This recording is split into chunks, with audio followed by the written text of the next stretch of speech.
Je n'achèterai pas FC26, mais ça ne m'empêche pas de vous partager les infos et les leaks autour de ce jeu. Et on en a eu quelques-unes qui vont de la date de sortie en passant par des nouveautés dans le mode carrière, mais aussi le joueur sur la jaquette. Bref, accrochez-vous bien. Mais avant de commencer, n'hésitez pas à vous abonner, à liker la vidéo, à commenter. Est-ce que vous allez prendre le jeu ou pas? Est-ce que vous êtes satisfait de ces news? Ça m'aide énormément à vous proposer du nouveau contenu toujours plus qualitatif. Et on est directement parti avec l'officialisation du nouveau logo de ce FC26. Bon, là, rien d'original, vu que c'est quasiment le même que FC24, FC25, sauf qu'on est sur des tons noirs-verts. Ça change un peu, mais c'est la même chose. Par contre, on a une rumeur qui ressurgit et qui cette fois-ci semble ultra crédible. Les eSports souhaitent avancer la sortie du jeu pour que celle-ci coïncide avec le début de la plupart des championnats. Donc ce serait autour de fin août, soit un mois plus tôt par rapport à d'habitude, parce que d'habitude c'est plutôt vers fin septembre. Et moi je pense surtout que cette avancée est stratégique parce qu'on le sait tous, à la fin de l'année,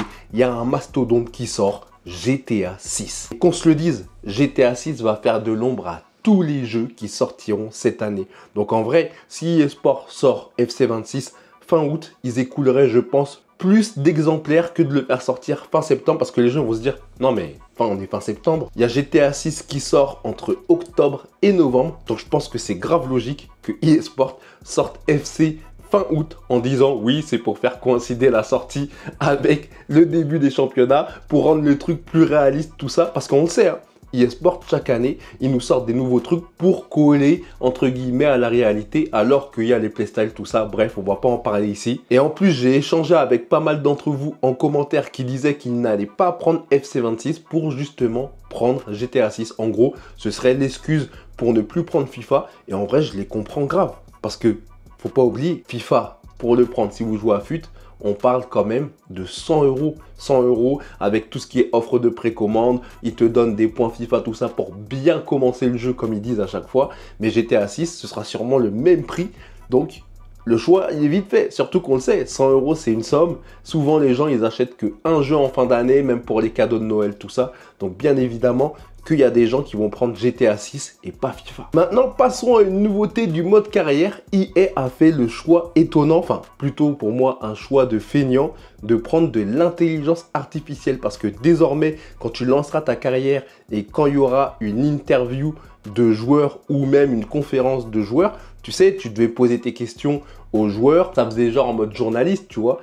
Et il y avait une réponse qui était générée en mode texte, sauf que là, eSport a fait le choix de faire parler les joueurs avec l'intelligence artificielle et ça donne lieu à des séquences. Enfin, il y a eu une séquence qui a été montrée lors d'une conférence privée de eSport avec justement Jude Bellingham qui dit qu'il était content de signer au Real, tout ça. La séquence, elle est tellement plate, c'est tellement triste. Je vous mets l'extrait. It's like a dream come true.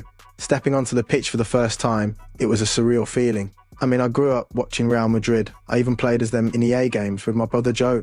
So to actually play for real in front of all those fans. Voilà sur quoi on sera sur le prochain FIFA. Enfin, j'espère que c'est de la bêta et qu'ils vont l'améliorer pour les joueurs qu'ils prendront. Parce que là, pour moi, on est clairement sur du foutage de tronche. Faut le dire. Je reste poli, hein, mais faut l'avouer. EA, ils ont de l'argent. Ils auraient très bien pu faire appel à des comédiens de doublage pour sortir des séquences de texte, même si c'est les mêmes à chaque fois comme ils faisaient, avec même les réponses qui étaient générées. Mais là, je trouve ça grave triste, je trouve ça vide, et je trouve qu'on va les skip. Ça va être skippé par les joueurs, faut se le dire.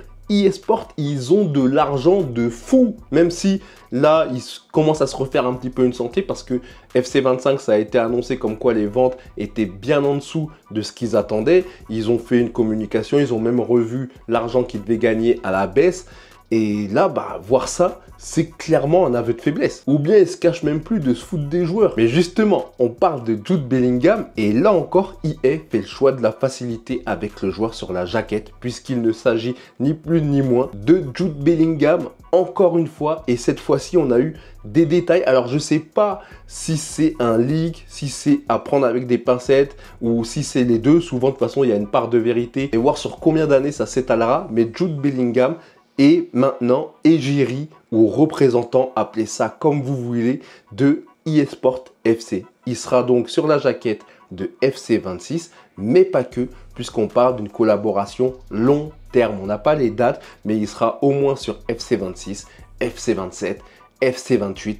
Bref, ce sera lui qui sera toujours sur les jaquettes. Et moi, je trouve ça dommage. Je trouve que là, on fait un pas en arrière parce que je ne vais pas dire que c'est comme le Ballon d'Or, tout ça, mais ça fait son petit effet de savoir qui sera sur les jaquettes de FC chaque année. On se dit, ce sera un tel, un tel. Quand il y a eu Mbappé, il y a eu Haaland, il y a eu Hazard à l'époque, Cristiano Ronaldo, il y a eu Messi. Bref, il y a même eu Marco Reus carrément. Il y a eu une palanquée de joueurs. Et là, de voir que pendant X années, ce sera le même joueur sur la jaquette, je trouve ça catastrophique encore une fois.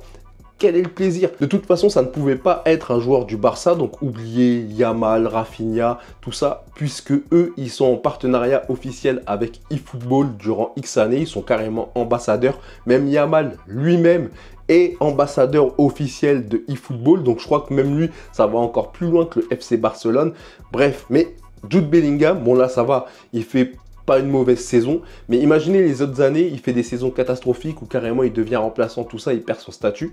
Je pense que c'est malheureux parce qu'il y a d'autres joueurs qui vont performer, qui vont faire des meilleures saisons, tout ça, et on aurait peut-être préféré les voir sur la jaquette. Bref, voici les premières infos, mais là encore, tout ce que j'ai dit, pour moi, EA surfe sur la facilité, même si bon, le logo, ça, c'est classique, ça change rien. Mais pour ce qui est de l'IA en mode carrière, je trouve ça triste. Qui est du joueur Bellingham sur les jaquettes des futurs FC, je trouve ça triste aussi. Et de toute façon, on va voir, on va suivre ça de loin. Parce que moi, je le dis, je vous partagerai que les infos, je vous dirai ce que j'en pense. De toute façon, moi, je l'ai dit, je ne prendrai pas le jeu, je suis descendu du train. Carrément, vous le savez sûrement, mais mon contenu de base était basé sur FIFA. J'ai décidé de passer à autre chose. Pourquoi? Parce qu'en termes de gameplay, pour moi, j'aime le foot. Ça ne représente pas du football. On est dans un jeu full power shot, gameplay catastrophique, parce que le cœur du jeu, c'est le gameplay. Même si en vrai, le gameplay de par exemple, un jeu comme eFootball, c'est incroyable, mais en termes de contenu, c'est vide. Alors oui, FC, ça a du contenu, mais on se tape le même contenu depuis je sais pas combien de temps. Le mode carrière, moi j'aime bien, c'est toujours la même chose depuis FC 23. Ce ne sont que des updates, même si ça on le dit en plus chaque année que c'est que des updates tout ça. Mais là cette année, moi je ne suis plus du tout dans le train. Et là on le voit, hein, ils choisissent la facilité. C'est malheureux de se dire que c'est un jeu qui a bien évolué parce qu'on se rappelle qu'à l'époque, FIFA, c'était en dessous de PES. Ils ont réussi à passer devant en s'améliorant d'année en année, en proposant du vrai jeu. À un moment, c'était un vrai jeu de foot. Par exemple, quand tu voyais FIFA 17, ça jouait au ballon, tout ça. Mais maintenant, je ne sais pas ce que c'est. C'est malheureux. On voit des scores, des 11-11, 10-10, des gardiens, des buts de gag. Et le moteur du jeu est catastrophique. Bref, pour moi, le jeu, faudrait limite l'effacer, repartir à zéro. Mais en tout cas, je ne suis plus dans le train. Et là, même si ils remettent Alex Hunter, disons-le, hein, moi je pense que ça va être l'argument de ce FC. Il y aura Alex Hunter, je pense, ça c'est mon avis. Mais je ne retournerai pas sur ce jeu. C'est terminé. Mais je vous balance quand même les infos. Et je vous dis ce que j'en pense. Et pour moi, là, les premières infos, c'est pas ouf. Hein. J'espère que tu as aimé cette vidéo.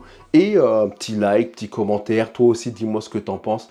Mais voilà, je rappelle que la plupart de ces infos, il y a une part de vérité. Mais il y a quand même des trucs à prendre avec des pincettes. On en saura plus quand tout sera dévoilé officiellement par EA Sport. Et voilà, mais je pense que en attendant, moi je me concentre sur la Kings League ce week-end parce que c'est ce week-end. Et si vous ne savez pas ce qu'il y a sur la Kings League, j'ai fait du contenu. Là, je vous le mettrai de toute façon. Ici, j'ai fait une vidéo pour les enjeux de cette deuxième journée de la Kings League. N'hésitez pas à la regarder. De toute façon, elle sera sûrement là sur la gauche ou sur la droite. C'était tout pour moi aujourd'hui. Et voilà, hein. Bye bye FC26 et à la prochaine.